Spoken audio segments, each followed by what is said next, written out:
Hey, what's up, everybody? Welcome back to Babylon Talmud.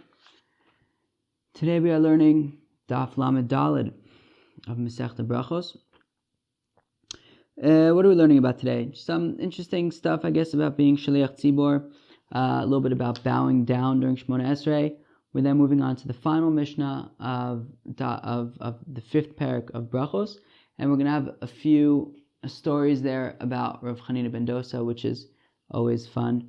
So, without further ado, says the Mishnah on Daf Lamed Daled Amud Aleph, 3 lines into the page. However, lifnei ateva v'ta'a yavor acher tachtav. Okay, so if somebody was the shliach tzibor, the chazan, and he made a mistake. Now Rashi explains that what it means to make a mistake over here means that he skipped a bracha. So if he skips a bracha and he just mamish can't remember it, right? It almost reminds us of that incident we saw a few pages earlier with Shmuel HaKatan, when he couldn't remember the Birkat Hamidim. Anyways, so if a Shliach Tzibor skips a bracha, so what you do is and he can't remember it, so we got to replace him. So V'lo ye'isarvan ba'osa shah. Now, when you then are looking for a replacement, if somebody approaches you to be the person to replace the Chazan, don't sort of try to refuse at that time. And we're going to explain exactly what this refusing thing is.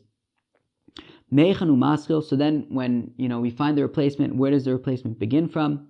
Mitchilas habracha sheta'a zeh. So he begins from the beginning of the bracha that this previous guy messed up on. So just for example's sake, if he skipped Tikah b'shofar gadol, so then the replacement chazan will start from Tikah b'shofar gadol. Okay, so this is interesting. So the Shliach Tzibor should not say Amen during Birkat Kohanim. So meaning if he says Yivarecha Hashem v'yishmerecha, and then the Kohanim, of course, are repeating after him word by word.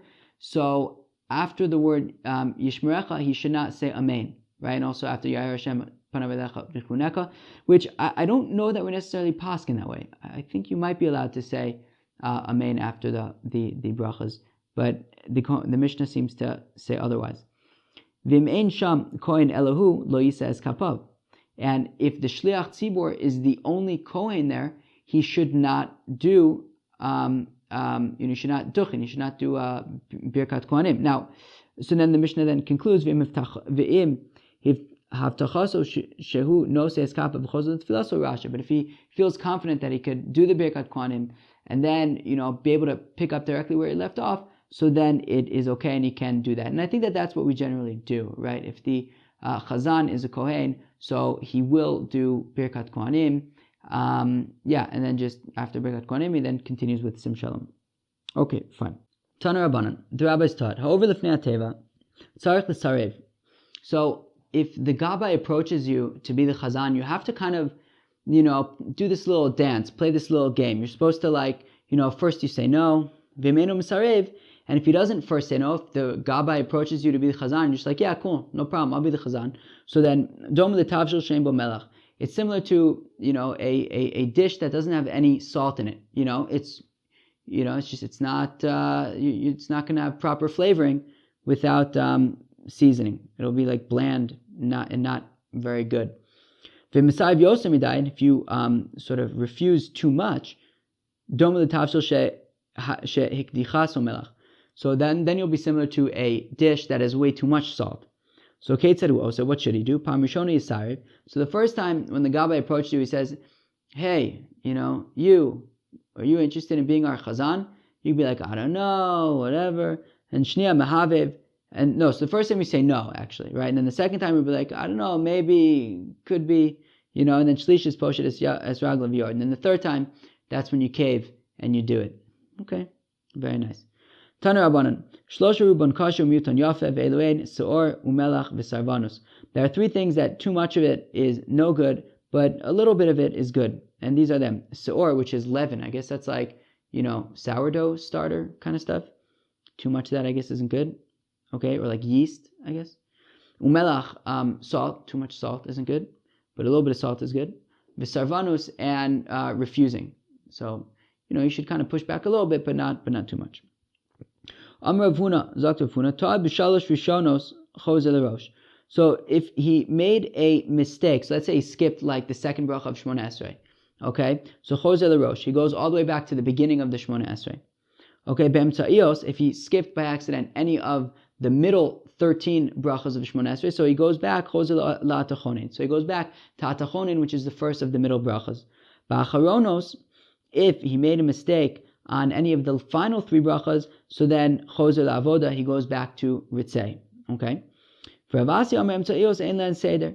Rav Asi says that there's actually no particular order for the middle brachas, and therefore, going back to the example that I mentioned earlier, if he forgot Tikah b'shofar gadol and only remembered, at V'li Yerushalayim, like, wait a second, I forgot Tikah b'shofar gadol, so you could just throw Tikah b'shofar gadol right in there, right by V'li Yerushalayim. You don't have to go back, either to Tikah b'shofar gadol where it should be, or to Atachonen. No, just throw it in wherever you are.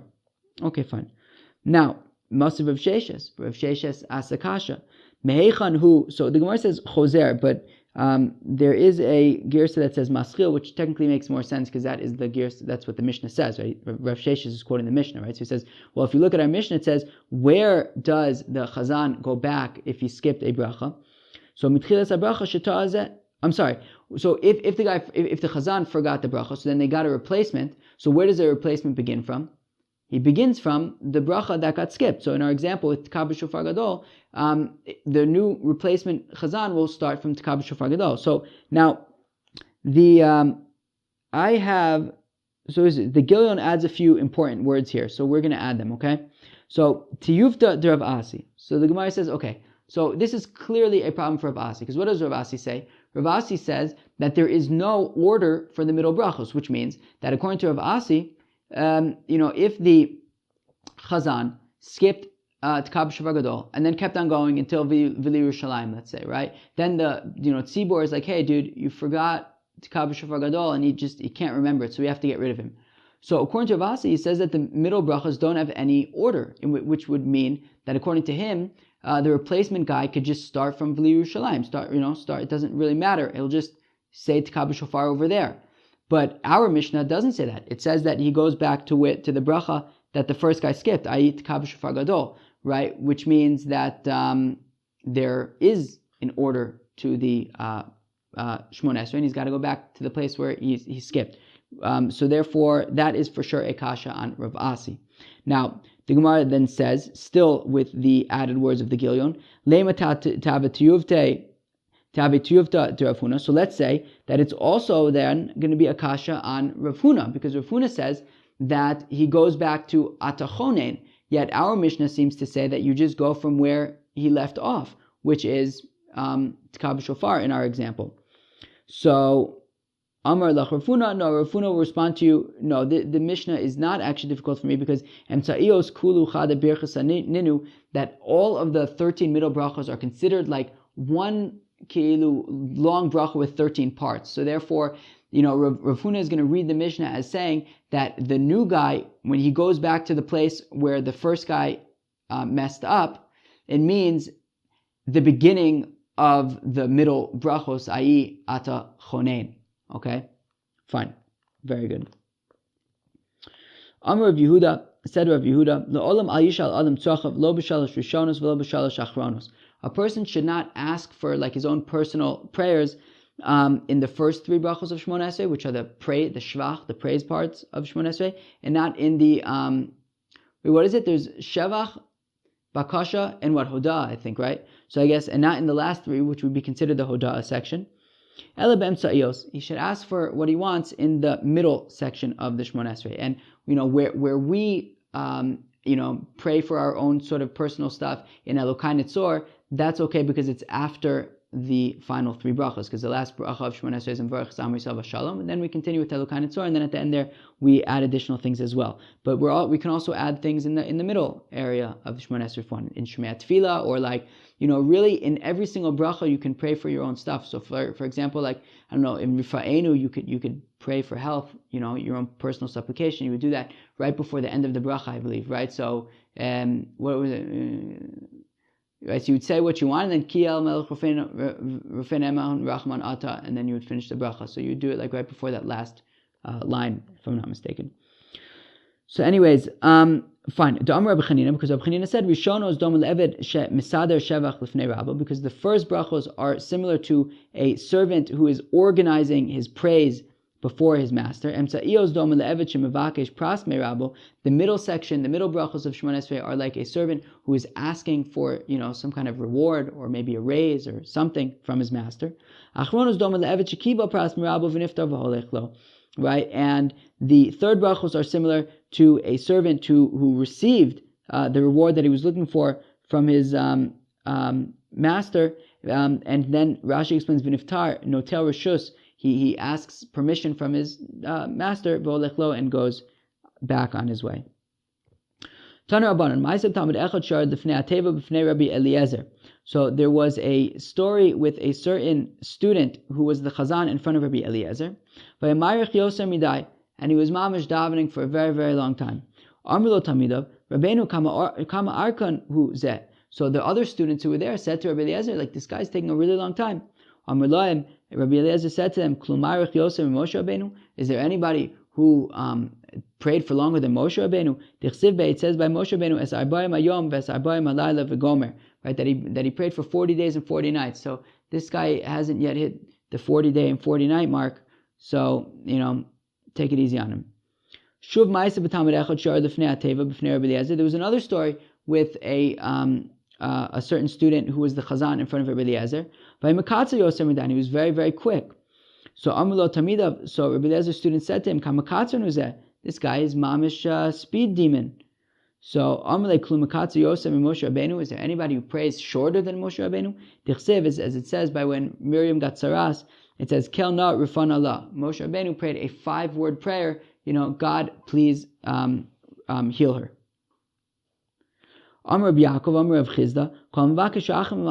Anybody who asks for mercy from his friend or for his friend, anybody who prays to God for his friend, Ein tzarich lazkir shmo. He doesn't have to mention his friend's name. Shneimar, as the pasuk says, Kel na rifan Allah v'lo kamad kar shma de Miriam. That Moshe Rabbeinu prayed to God, please heal her, and he didn't even say Miriam by name. So we see that you don't have to mention the person you're praying for by name necessarily. Tana Rabbanan, Elu brachos adam shoche boim. These are the brachos that a person bows at them during Shemona Esrei. Be'avos tchila v'sof, you bow at the beginning and end of the first bracha, right? You say Baruch Atah Hashem, and you bow then Elokeinu v'Elokei Avosenu, Elokei Avram, Elokei Yitzchak v'Yaakov, etc. And then at the end of that bracha also you bow when you say Baruch Atah Hashem, Magen Avram. Fine. And be'odah tchila v'sof, and you also do the same thing at Modim, right? You bow when you say Modim Anachnu Lach, Shatah Hashem Elokeinu v'Elokei Avosenu. And then you bow again at the end of that bracha, which is Baruch Atah Hashem Atov Shimcha L'Chanei L'Hodos. V'Imbala Shuach B'Sof Kol Bracha Uvracha Uv'Schilas Kol Bracha Uvracha. And what if he wants to bow at the beginning of every single bracha and at the end of every single bracha? Melamden also Shelo Yashche. So we teach him not to do that. Amar B'Shim Ben Pazi, Amar B'Shuv Ben Levi, Mishum Bar Kapara. Hedyot K'mo Shemanu. So a regular person like me and you. So then it's, as we said, just the beginning and end of the first bracha and of Modim. Kohen Gadol b'sof kol bracha uvracha. The Kohen Gadol, however, bows at the end of every single blessing. V'amelech tchilas kol bracha uvracha v'sof kol bracha uvracha. And a king would bow down at the beginning and the end of every single bracha. Amar Rabbi Yitzchak bar Nachmani ledidi mefarsh liminei Rabbi Yeshua ben Levi. So Rabbi Yitzchak bar Nachmani said, I actually heard that Rabbi Yeshua ben Levi said the following: Hedyot k'mo she'amarnu. So a regular person is just like we said at the beginning and end of Modim and of the first bracha. Kohen Gadol tchilas, and the Agos Agra adds v'sof kol bracha uvracha. Kohen Gadol bows down at the beginning and end of every single bracha. Hamelech came the king bows down at the beginning of a Shemona Esrei, and then he doesn't straighten himself out until the end. So he's basically bowed down the entire Shemona Esrei. And Rashi says in the first Rashi on the page, it says, the greater the person is, right, whether he's a Kohen Gadol or a king, the more he needs to sort of to lower himself and to humble himself. Fine. Shneamar, as the pasuk says, "Vayikachalo Shlomo l'spal v'gomer kam milifnei mizbach Hashem mikra al birkav." It says that when Shlomo finished his prayer by the inauguration of the temple, so he then got up from bowing down. The implication being that he was bowing during the entire prayer. So we see that a king bows during the entire prayer. Tanu Rabbanan. Okay, so this part is like a little bit funny. But anyways, it's talking about different kinds of bowing and what exactly they mean. And it's not super duper clear, but we're going to go for it. Tanu Rabbanan. Kida al apayim. So kida is referring to when you bow like on your face. It seems to me almost like Rashi's defining it almost as like a push-up, kilu. Right? That what does he say over here? He says in the Kutei Rashi, right? Kida amura b'chomakom enu ela al apayim noetz godlav v'nish'an aleim v'shochet. Right? Kilu, he like puts his fingers into the ground and then gets but like his knees are straight. I think he just I think it's like a push-up. He basically just lowers his head down to the ground, keeps his knees straight. Shneimar, the pasuk says, "Vatikol Bathsheba apayim aretz," that Bathsheba bowed down to apayim eretz, down to the ground. Okay, very good. Her face down to the ground. Kriya al birkaim, whereas kriya is on your knees. So I guess you get down on your knees and bow. Okay. Shneimar, so I don't know if it means get down on your knees, or maybe it's like what we do in Shmoneh Esrei, we kind of just bend our knees. It's not super clear to me. Shneimar, as the pasuk says, Mikra al birkav. That was the pasuk that we quoted from Shlomo Melech, that he was being korea on his knees. Hishtachava zo pishut yadayim v'raglayim. Bowing down, hishtachava, is basically getting on your stomach and then spreading your legs and arms. That is hishtachava. Shneimar, havo navo ani v'imcha ve'achecha l'shtachavos l'cha arza. Right? This was by Yosef's dreams. Yaakov says to him, am I going to come with your mother and your brothers and we're all just going to bow down to you on the ground? Amar b'chia b'rei Rav Huna chazina lula abai v'rava d'matzlo atzluye. Rav Chia b'rei Rav Huna said that I saw that Abaye and Rava, they would go down on the ground and then they would like go on their sides. Okay, and apparently there's a Rashi in Megillah that says that because it's not right for a important person to fall on his face, so therefore they would go on their sides. Okay, very beautiful. Tani chada akorea ba'oda areza meshubach. So this is interesting. So we said a few minutes ago that you bow down at the beginning of Modim and also at the end when you say Baruch Atah Hashem Atov Shimcha L'Cha. Pretend like we didn't say that a minute ago, right? Because the Gemara right now is like for a second going to assume that that's not the case. So now, Tani Chada Akorea Ba'oda Areza Meshubach. One brisa says that if you bow down at Modim, it's very good. V'tani Idach Areza Meguna. But we have another brisa that says if you bow down at Modim, it's very not good. It's disgraceful. Lo kasha, we say it's no problem. Ha-b'tchila ha-levasof. Okay, it depends. If you bow down, I guess, at the beginning, so then it's a good thing, but at the end, I guess, by atov shimcha l'chodos, it would be a disgraceful thing. Okay, fine. Even though that seems obviously different than what we do and what we said a few minutes earlier. Now, Rava kar boda tchila vasof. Now, Rava, however, would bow down by Modim at the beginning and at the end, like we do. Amar le Rabbanan amay ka'avid ma'achi. So the rabbi said to Rava, why are you bowing at the beginning and the end? He said, look, I saw Rav Nachman bow at the beginning and end of Odah. V'chazina le'do Rav Sheshes to ka'avid achi. I also saw Rav Sheshes bow at the beginning and end of Odah. V'atani akoreh b'odah reza meguna. Yeah, but what about the brisa that says that somebody who bows down during Modim, it's disgraceful? So ahi b'odah she'b'halal. Now that's talking about Hodah in Halal, right? When we say Hodah Hashem kitov kilam chazda. Okay? That would be disgraceful. Don't bow down then. Yeah, but we have a brisa that says that somebody who bows during Hodah and in Hodah of Halal, it's disgraceful. So clearly Hodah is different than Hodah from Halal. So what is this Hodah that is disgraceful? Isn't it the Modim in Shmoneh Esrei? No, Kitani ayi b'Hodah de Birkas Hamazon. No. The Hodah there is the Hodah of Birkas Hamazon. Okay, I guess if you're benching, don't bow down when you get to Nodeh Lecha. Okay, interesting. But it would be acceptable and maybe even the right thing to bow down at the beginning and the end of Modim. That's what Rava was saying. Okay, very sweet. Okay, final Mishnah of the fifth parak of Berachos. Hamaspal v'ta siman ralo. Okay, somebody who is praying and made a mistake, and I assume that the definition of mistake is the same as the previous Mishnah, which is that he skips a bracha. Siman ralo, it is a bad sign for him. And if he is the chazan, So then, siman ra l'sholchav, it is a bad sign for those who sent him,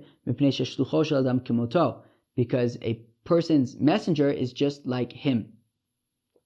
Amru Allah Rabbi Chanina ben Dosa. They said about Rabbi Chanina ben Dosa, Shaymispal ala cholim ve'omer zechai v'zemes. Rabbi Chanina ben Dosa would be able to pray for a sick person and immediately just be able to say, okay, yeah, this guy's going to live. This guy's unfortunately not going to live. Amru lo minayin ata yodea. They said, how do you know immediately after you pray whether the person will live or die? Amru lo, he said to them, if my prayer just kind of flows very smoothly, so then I know that it's been accepted. And if the prayer does not go smoothly, so then I know that it has been torn up. Says Rashi, right? If my prayer is organized and goes very smoothly and quickly from my mouth, and I don't fail at all, and my sort of supplication just flows straight from my heart to my mouth.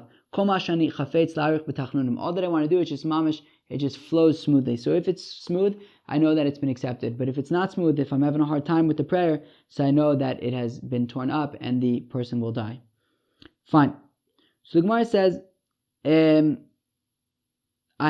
right? Where are we saying that if he messes up, it is a bad sign for him, and if he's the Chazan, it's a bad sign for those who sent him? So Amar Rabbi Chia, Amar Rav Safra, Mishum Chadve Rabbi. So Rabbi Chia says the name of Rav Safra in the name of somebody from the Beis Medrash of Rabbi be'avos. We're talking about if he messes up in the first bracha and the bracha of avos. Ika demasni la brisa. There are those who teach this statement of Rabbi Chia, Amar Rav Safra, Mishum Chadve Rabbi on the following brisa. Hamaspal tzarich shechavin es libo bechulan. Somebody who's praying Shmona Esrei needs to have kavanah for all of the brachos.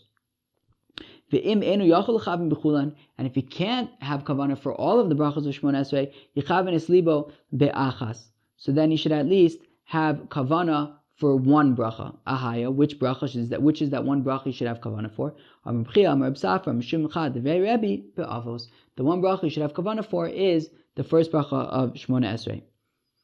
And I believe that is the halacha l'maisa, that you should have kavana for, you should, make sure to have kavana for the first bracha of Shmona Esrei.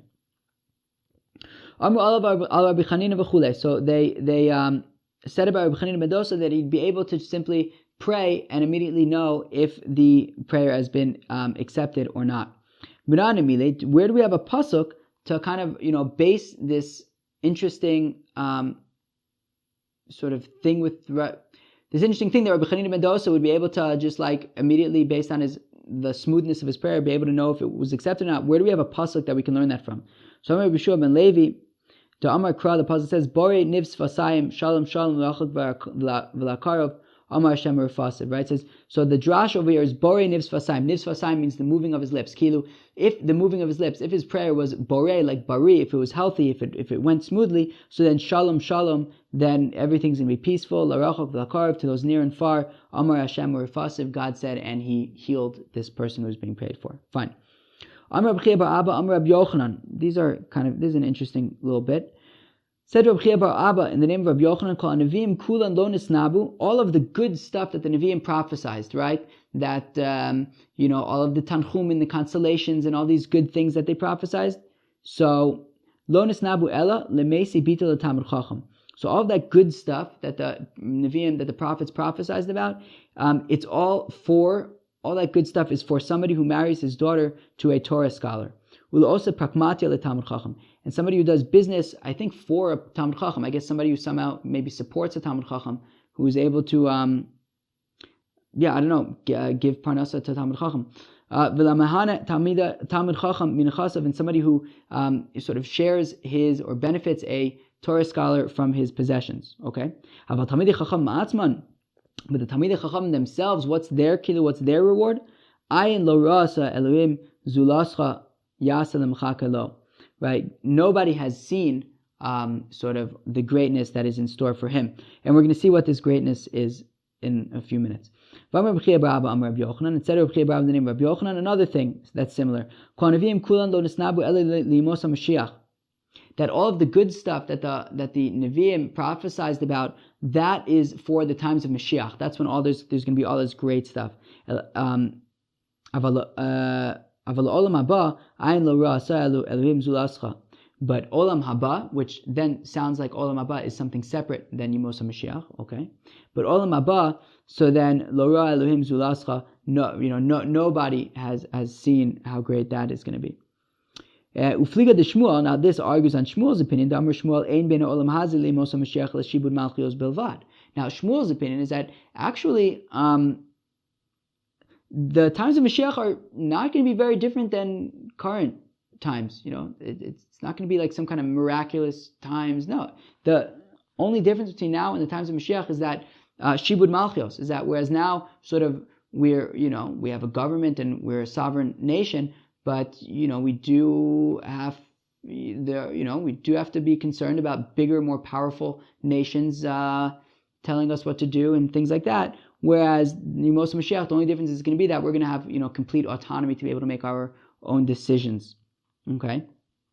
Shnamar, the Pasuk says, "Kilo yechtal evi mikarev haaretz." Right. The Pasuk says, God says, "I will not sort of ignore a let's say poor person, a destitute person in the land." Meaning, there are always going to be destitute people. It's not like during the Yemos HaMashiach, everyone's just going to be wealthy and have everything that they need. No, there's even going to be destitute people during the Yemos HaMashiach. Right. Meaning, life is going to be the same.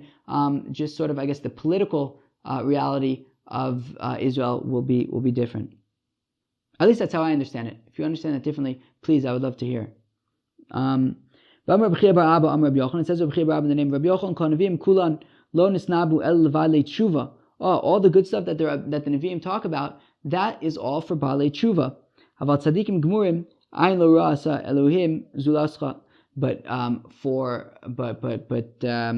gmurim, tzadikim who are always tzadikim, well then nobody's ever seen how good this stuff in store for them is. Ufliga de Rabbi Abba. Now this taka argues on Rabbi Abba. De Amar Rabbi Abba, Malkum Shabbalei Tshuva Omden, tzadikim gmurim einim Omden. That the place where Baalei Tshuva stand, complete tzadikim, from birth, are unable to stand in that place. I.e., the place of Baalei Tshuva is so much greater than that of tzadikim gmurim. So Shenemar, as the pasuk says, Shalom, Shalom, la rachok v'la karov, right? It says, peace, peace to those who are far and to those who are near. La rachok b'reisha v'had la karov. That first, there's peace to those who were initially far away, and then peace to those who were always close by. Rabbi Yochanan who says that actually tzadikim gemurim are on a higher level than Baalei Tshuva. So Amar Lach, he's going to say to you, my rachok, what does it mean? Shalom shalom la rachok. It doesn't mean to those who were far. It means those who were far away from averas, right? Shaya rachok midvar avera meikar, i.e. he was always a tzaddik. That's who gets precedence. Umay karov, what does it mean that then to those who are close? Shaya karov lidvar avera meikar, right? V'nisrachik mimenu hashta. Somebody who was initially close to avera, close to sin, but now he's far away. Okay, beseder. Now, my ayin lo ra'asa, when we say that there's this good stuff that you've never seen before, what is this good stuff that's never been seen before? Amar Rabbi Yeshua ben Levi is a yayina meshumar ba'anovim b'sheshes yimei breishis. So Rabbi Yeshua ben Levi says that this is, I guess there's a certain wine that God stored away, during the sheshes yimei breishis, and it's just waiting. It's just been aging and aging and aging. It says even ba'anovav. I don't know. I guess it hasn't even been like harvested yet. I guess it's just, I don't know. Maybe Donnie Friedenberg can tell us about what this means. But definitely the implication is that there's some really, really good wine in store for whoever this pasuk of Ayin Lo Ra'asa applies to. Rabbi Shmuel bar Nachmani Amar said, Rabbi Shmuel bar Nachmani, Zeh Eden shelo shalta bo Ein Kol Birya. This is a reference to Eden, that nobody has ever seen Eden. Shema Tomar Adam Rishon Echan Haya. So then you're going to say, what do you mean nobody's seen Eden? Where was Adam Rishon? So the answer is Began. He wasn't in Eden, he was in the Gan. V'Shema Tomar Hu Gan Hu Eden. But maybe you'll say that Gan and Eden are the same thing. Tamalomer V'Nar Yotze Me Eden Lashkos Esagan. Gan Lechud Ve'Eden Lechud. No, there's a pasuk that says that there was a river coming from the Gan to go to the... there was a river going from Eden to go and irrigate the gan. So we see that Aden and the gan are separate things, and nobody has ever seen Aden before. Okay. Tanu Abanon. So the rabbis taught, so there was a story where Rabbi Gamliel's son got sick. So he sent 2 Talmidei Chachamim to go to Rabbi Chanina ben Dosa. Levakesh alav rachmim, so that he could pray for Rabbi Gamliel's son. When Rabbi Chanina ben Dosa saw these 2 Talmidei Chachamim, so he went up to his study, I guess. He went up to his attic and he prayed for Rabbi Gamliel's child. Or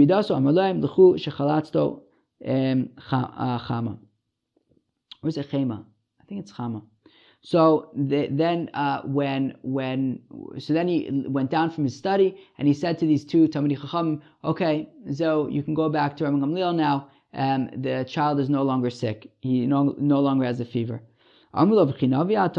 They said, are you a prophet? How could you possibly know that your prayer has already been accepted and answered and that his fever is gone?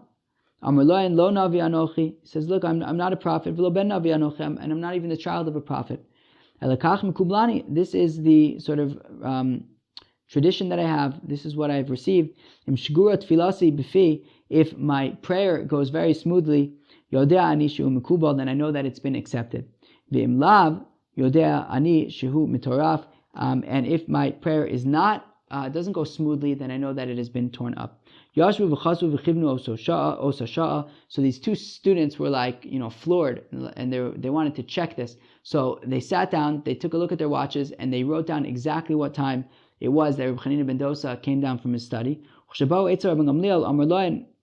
And when they came to Rabbi Gamliel, he said to them, he said, wow, perfect, you mamish are not even off by an instant. That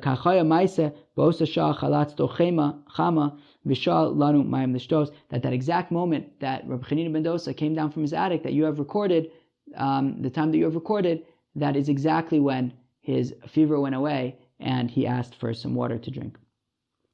There's another story with Rabbi Chanina ben Dosa, that he went to learn by the Besmedrish of Rabbi Yochanan ben Zakkai. And it just so happened to be that when he was studying there, Rabbi Yochanan ben Zakkai's son got sick. So he said to Rabbi Chanina ben Dosa, please pray for this child so that he shall live. So I think what it means, maybe that's what it means. I'm not exactly sure if it means that Rabbi Chanina ben Dosa put his own head between his own knees, or maybe he put his head between the child's knees, or maybe he put the child's head between his knees. I'm not exactly sure. And he prayed, and the child was healed. Rabbi Yochanan ben Zakkai said, wow. If